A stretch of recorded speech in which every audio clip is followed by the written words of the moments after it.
শুরু হয়ে গেছে এশিয়া কাপের প্রথম ম্যাচ আপনি অনেকেই দেখছেন, আমিও দেখছি। তো প্রথম ম্যাচে আমরা একেবারে খুশি না ম্যাচটা কম্পিটিটিভ হয়নি, এটা একটা ইস্যু। বাট যেটা চোখে পড়ছে এবং আমার আর নয়ন মানে যে বিষয়টা চোখে পড়ে আমরা আলাপ না করে পারতেছি না একদম, মানে এশিয়া কাপের মতো একটা টুর্নামেন্ট, এত ভাইব্রেন্ট একটা টুর্নামেন্ট, একটা কাকপক্ষীয় না। এক্স্যাক্টলি মানে এশিয়ান ক্রিকেট কালচারে একটা বড় আয়োজন এশিয়া কাপ, যেখানে বাংলাদেশ, ভারত, পাকিস্তান, শ্রীলঙ্কা এমন বড় দলগুলো অংশ নিচ্ছে।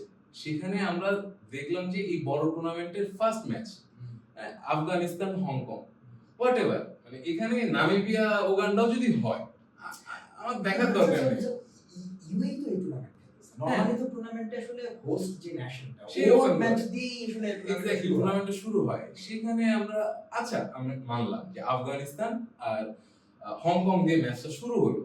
সেখানে আমরা দেখলাম যে আসলে মানে ওই মাঠের 22 জন ছাড়া এর বাইরে কোনো কাকপক্ষীও নাই। এটা খুবই হতাশজনক যে এশিয়ান ক্রিকেটের একটা বড় টুর্নামেন্টে একটা ওপেনিং ম্যাচ, সেখানে কোনো অডিয়েন্স নাই। ইভেন আপনি মানে আমি আপনারা যে প্রশ্নটা করছিলাম, ইউএই তো আসলে এই টুর্নামেন্টের হোস্ট। জি, সো ইউএই যদি আসলে প্রথম ম্যাচটা খেলতো, আপনি কার সাথে খেলাবেন ইউএই? আপনি যদি ইন্ডিয়া বা পাকিস্তানের সাথে খেলেন, হয়তো বা পাকিস্তানি এবং ইন্ডিয়ান কিছু দর্শক এখানে দেখতেন, কিন্তু তাদের ম্যাচেও কিন্তু আপনি কোনো দর্শক পাইতেন না। So, মানে আমার পয়েন্টটা যেটা, মানে যে জায়গাটায় কিকটা আমার, সেটা হচ্ছে যে আমাদের এশিয়ার ক্রিকেট ইকোনমি নিয়ে যদি কথা বলি, পরপর দুবার আমরা এশিয়া কাপটা আসলে ইউএইতে হোস্ট করছি, এবং এটার পিছনে রিজন আমরা সবাই জানি। অ্যান্ড আমি এটাকে ছ্যাঁচড়ামি আসলে না বলে পারতেছি না। একদম শেষরামে চূড়ান্ত পর্যায়ে মানে এবং এটা কি আসলে এরকমের একটা ভাইব্রেন্ট ইন্ডাস্ট্রিকে নিয়ে এই ধরনের ছেলে খেলা করার কোনো সুযোগ আছে কিনা? আমি নিঃসন্দেহে বলতে পারি যদি আসলে টুর্নামেন্টটা নেপালেও হতো, তাও আপনি মানে আমাদের ক্রিকেটে যেটা সবচেয়ে বেশি দরকার সেটা হচ্ছে ক্রিকেট কালচারটায় আমরা যেভাবে করে আসলে অ্যাটাচড হই, এই 11 জন ক্রিকেট খেলে ন্যাশনটাকে আসলে রিপ্রেজেন্ট করে, তারপরে দেখা যায় যে তাদের ভালো খেলা দেখে পুরো মানে জাতিটার ভেতরে একটা ক্রিকেট সংস্কৃতি দেখেন যে গ্লোবালি যতগুলা দেশ ক্রিকেট খেলছে তার মধ্যে সবচেয়ে বেশি এশিয়ান যে দেশগুলো আছে এরা কিন্তু মানে প্রপার ক্রিকেট নেশন বলতে পারেন, যে এরা খায় দায় ঘুমায়, খাওয়ার মধ্যে কিন্তু এরা ক্রিকেট খায়। সেই ক্রিকেট খাওয়ার দেশগুলো বাদ দিয়ে আমরা আরব আমিরাতে যে আমরা এশিয়া কাপ আয়োজন করতেছি, ওকে আপনি আরব আমিরাত বাদ দিই, ইন্ডিয়াতে পাকিস্তান যাবে না, পাকিস্তানে ইন্ডিয়া যাবে না, বাংলাদেশ বাকি আছে, শ্রীলঙ্কা আছে, আপনি নেপালের কথা বলেন, নেপালে আমরা হোস্ট করতে পারতাম। অন্তত সেখানে যে কোনো দেশের খেলাও যদি হতো, মানে হোস্ট কান্ট্রি না থাকলেও আপনি 2-3 জন হলে দর্শক পাইতেন।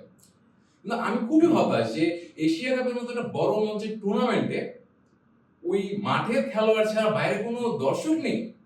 যদি আপনি দেখেন যে আসলে আপনি ক্ষতি করলেন, মানে আপনি তো বললেন 2-4 জন দর্শকের কথা, দেখেন নেপালেও যদি আসলে খেলাটা হয়, সেখানেও ওই স্টেডিয়ামটাকে ঘিরে অনেকগুলো মানুষের জীবিকা, ওই স্টেডিয়ামটায় যে ভাইব্রেন্ট কালচারটা আসে সেটা হয়তো বা ওই ন্যাশনের জন্য একটা সেলিব্রেশনের জায়গা তৈরি হয়।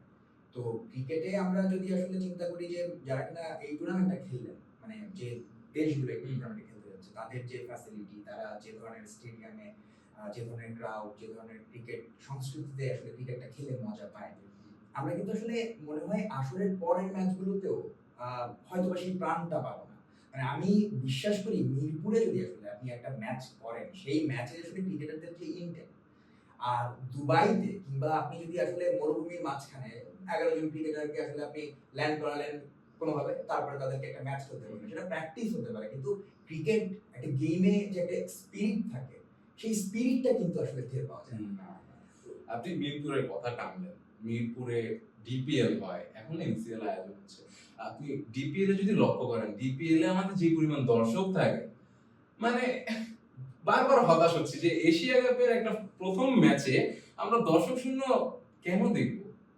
মানে ডিপিএল এ ধরেন এখানে তো ইন্টারন্যাশনাল ম্যাচ, অর্থাৎ সব ক্রিকেট স্টাররা, একটা দেশের সব ক্রিকেট স্টাররা মিলেই তো একটা ন্যাশনাল টিম হয়।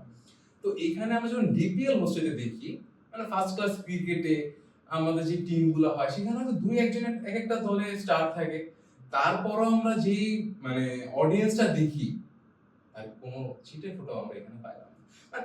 হাস্যকর হলো দেখেন, যদি শ্রীলঙ্কায় খেলা হইতো, শ্রীলঙ্কায় যদি দর্শক নাও থাকতো অন্তত মাঠের মধ্যে আপনি যে সাপ কি বলে যে বেজি অভাব হইতো না না। সে হয়তো বা আমরা ইউএই তেও হয়তো বা কিছু একটা পেতে পারি। অফ দ্য ক্যামেরা আমরা বলতেছিলাম যে মানে ম্যাচে একটা কাকপক্ষীও নাই, মানে এটা আশা করা যায় না সো ভাই। মানে একজন ক্রিকেট সমর্থক হিসেবে আমি যখন আসলে ক্রিকেটের গ্রোথটাকে চিন্তা করি, আমি যখন ক্রিকেট ছাড়াও আরো অন্যান্য কম্পিটিটিভ স্পোর্টস গুলোর সাথে যখন ক্রিকেটকে কম্পিট করতে দেখি, তো আমার তখন আসলে এই রকমের টুর্নামেন্ট দেখে যথেষ্ট ব্যথা হয়। এবং আমি যদি দেখি যে এর পরের বছরেও কি আমরা আসলে এই সমস্যাটা সুরাহা করতে পারবো না, যে সমস্যাটা নিয়ে আসলে আমরা ঠিক আলোচনা করে উঠতে পারি না। ক্রিকেটে এই বাংলাদেশ, শ্রীলঙ্কা, পাকিস্তান এবং ইন্ডিয়া, এশিয়াতে আমরা যদি খেয়াল করি যে ক্রিকেটটা স্প্রেড হচ্ছে অন্য যে কোনো কন্টিনেন্ট থেকে যথেষ্ট যথেষ্ট ভালো পরিসরে, এবং এখানে যেভাবে করে আসলে ডোমেস্টিক ক্রিকেট কালচার হচ্ছে, ক্রিকেটের এক্সেসরিজের বাজার তৈরি হচ্ছে। তো আমরা এই ক্রিকেট ইকোনমিকে হয়তো বা এশিয়া থেকে ক্রিকেটকে বড় করার ক্ষেত্রে অনেক বড় একটা কন্ট্রিবিউশন হ্যাঁ, আপনি ক্রিকেট ইকোনমি টানলেন। যদি চিন্তা করেন মানে আমি নিজে ফিল করি যে এশিয়া কাপটা অর্গানাইজ কারা করছে? Asian cricket council. তো এশিয়ান ক্রিকেট কাউন্সিলের যারা ম্যানেজমেন্ট, তারা কি আসলে এই ক্রিকেট ইকোনমিটা বোঝে না? তারা কি ক্রিকেটের প্রফিটটা বোঝে না? মানে আমি একটা বড় একটা টুর্নামেন্ট হোস্ট করতেছি যেখানে আমার কোনো দর্শক নাই। হ্যাঁ, সামনে যখন ইন্ডিয়া পাকিস্তানের খেলা হবে, বাংলাদেশের সাথে অন্য মানে বড় বড় যে ম্যাচগুলো থাকবে, সেখানে হয়তো আমরা কিছু দর্শক পাবো, কিছু দর্শক পাবো। বাট আমার কথা হচ্ছে যদি আমরা এটা অন্য কোনো কান্ট্রিতে করতাম, একটা ক্রিকেট নেশন কান্ট্রিতে যদি আমরা এই টুর্নামেন্টটা হোস্ট করতাম, আমরা তো কিছু পরিমাণ হইলেও দর্শক পাইতাম। ইভেন আপনি সেই দর্শক থেকে তো কিছু একটা রেমুনেশন আসতো। তো তারা কি এটা ভাবে না? ধরেন আপনি আসলে দর্শক থেকে আসলে তেমন কোনো রেমুনারেশন পাননি। আপনি ইউএই তে যেহেতু আসলে টুর্নামেন্টটা করছেন, হয়তোবা আপনি পুঁজি থেকে খুব ভালোভাবে ব্যাক, আপনি হয়তোবা স্পন্সর পাচ্ছেন।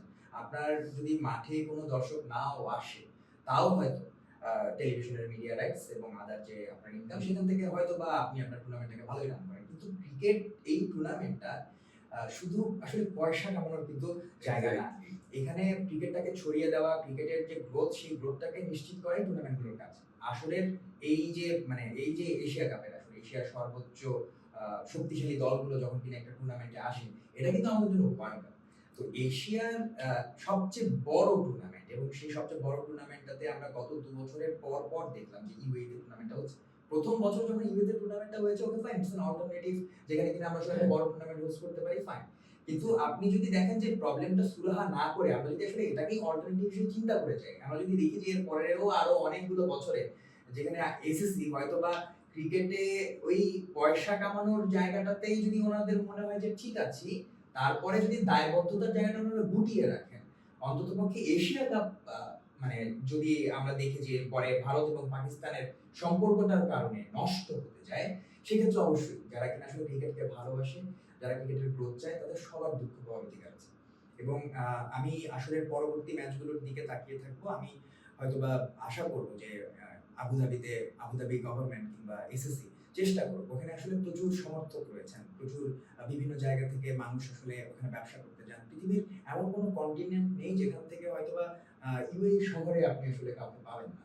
তো এমন একটা জায়গায় ক্রিকেটকে গ্লোবালাইজ করারও আসলে একটা বড় অপরচুনিটি হতে পারে। যদি আমরা আসলে গ্যালারিতে দর্শক নিয়ে আসতে পারি, যদি আমরা আসলে ক্রিকেটটাকে লোকালদের সাথে, যারা কিনা আসলে আবুধাবিতে থাকেন, আবুধাবির লোকাল, তাদের সাথে হয়তোবা আফগানিস্তান, ভারত, পাকিস্তান এদের সাথে যেভাবে আমরা আসলে সেলিব্রেটটা করি, ঠিক ওভাবে যদি সেলিব্রেট আমাদের প্রয়োজন যে এই টুর্নামেন্টটার যে উন্মাদনা সেটা ছড়ায় দেওয়া।